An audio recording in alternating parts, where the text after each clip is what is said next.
Hello and welcome to the channel. Today I'm going to be showing you the first stages of making a green man birdhouse. First of all, you find the centre line and drill a hole 28mm. I'm now just smoothing off the inside. Next you start drawing it. This is the eyebrow line. It's just a rough guide, so it doesn't have to be anything too intricate, and I'm going to be putting leaves for the eyebrows. There's obviously a centre line going right the way down. It's 140mm wide, so I'm doing a centre line at 70. Now I'm marking out the nose. I use a ruler just to make it symmetrical. The angles have to be the same, and it's best to always start with the nose. The nose is wider obviously than what you want.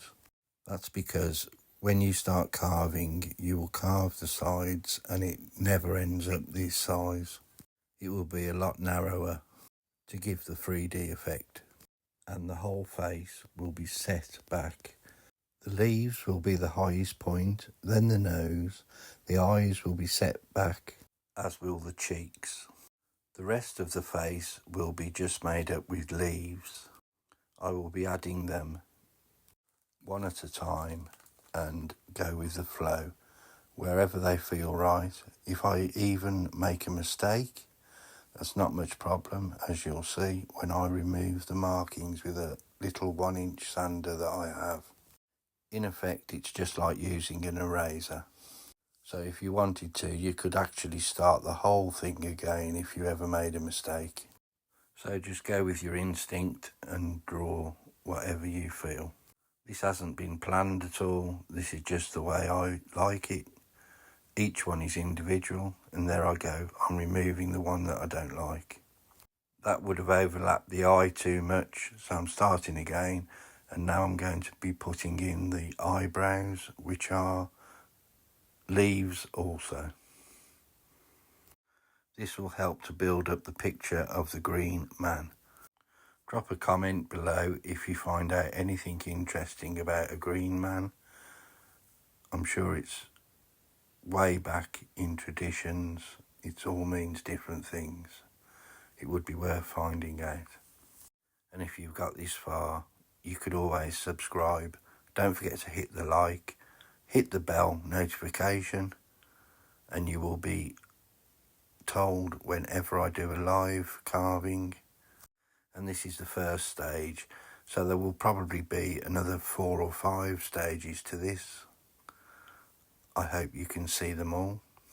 And when you are making a wood spirit, you don't have to do all these leaves. All these leaves are a lot of extra work. I will be showing you again how to do a wood spirit, which is quite simple because it's a face and most of this is just beard. Here I go with my flex cut chisels, very sharp, and just following the lines that I've drawn. You use these lines as like a stop cut. When you're whittling, you use stop cuts all the time. This is just a little mild stop cut, and you usually do a stop cut, then remove the wood around it. It's called relief carving. Turn it round so I can do the other leaves.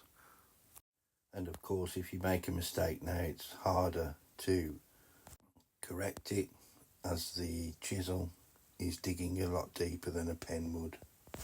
Here I'm clamping it to my bench. It's just so it doesn't move, or it moves a lot less, and gives you a safer grip. I've got the one glove on. I'm not sure what these gloves are made of, but they're cut level 5. They do protect your hands, and you can slowly see the lines forming. These are almost like groove lines, and I will be using a combination of chisels and power carving. The power carving is a Fordham. I also use a Dremel, but my most popular one is a Fordham. I use this because I can change the hand pieces very easily, and it speeds the process up no end. I will be doing more power carving in part 2, which will be following in a couple of days. I also do live carving of the Green Man, other various carvings. I'm also using a scroll saw, and I do a lot of Celtic work now. This is outlining where the nose will be, and I will be doing the eyes at a much later date. First things first, I will need to do the leaves, get those how I want them looking, and as I said, it does take a lot longer to do this type of work, so be prepared to make mistakes, but don't get too disheartened. You can always fix 80% of the mistakes that you make.